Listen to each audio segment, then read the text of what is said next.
മിശിഹായിൽ പ്രിയമുള്ള സഹോദരി സഹോദരന്മാരെ, പ്രിയമക്കൾ, ഇന്നേ ദിവസം എസ്തർ 5:5 മൊർദെഖായി തന്നെ കുമ്പിട്ട് വണങ്ങുന്നില്ലെന്ന് അറിഞ്ഞപ്പോൾ ഹാമാൻ ക്രൂദ്ധനായി.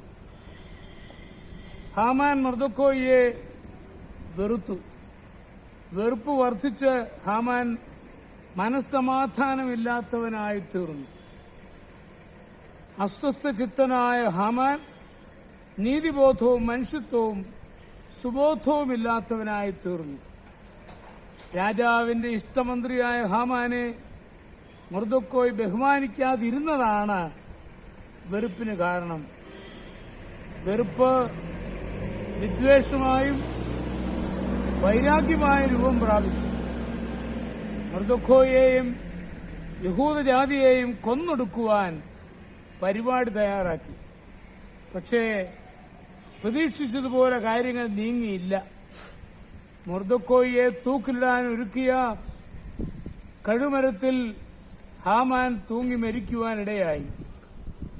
നാം ആരെയും വെറുക്കരുത്. വെറുപ്പ് സ്വയനാശത്തിന് മാത്രം കാരണമാകും. നമ്മോട് അന്യായമായി ഇടപെടുകയോ കാരണം കൂടാതെ നമ്മെ ഉപദ്രവിക്കുകയോ ചെയ്യുന്നവരോടെല്ലാം വൈരാഗ്യപ്പെടുക, അവരെ വെറുക്കുകയും ചെയ്താൽ നാം വെറുക്കുന്നവരുടെ സംഖ്യ ദിവസം തോറും വർദ്ധിച്ചുകൊണ്ടിരിക്കും.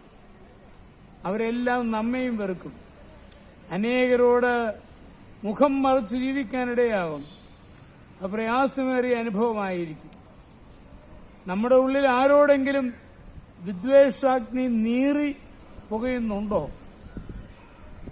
ജീവിതത്തിൽ ആസ്വദിക്കേണ്ട പല നല്ല വശങ്ങളും മനോഹരമായ അനുഭവങ്ങളും സന്തോഷവും നഷ്ടപ്പെടുവാൻ അത് കാരണമാകും. നമ്മോട് ചെയ്ത ദോഷങ്ങൾ ഓർക്കാതിരിക്കുവാനും പറയാതിരിക്കുവാനും ശ്രമിക്കുക. ഓരോ ദിവസവും പുതിയ ദിവസമായി ആരംഭിക്കുക. ഭയപ്പെടേണ്ട വ്യക്തികളെ ഒഴിഞ്ഞു മാറാം. അവരെ ഒരിക്കലും വെറുക്കരുത്. വെറുക്കുവാൻ കാരണമുള്ളപ്പോൾ വെറുക്കാതിരിക്കാനുള്ള കഴിവാണ് വിജയരഹസ്യം.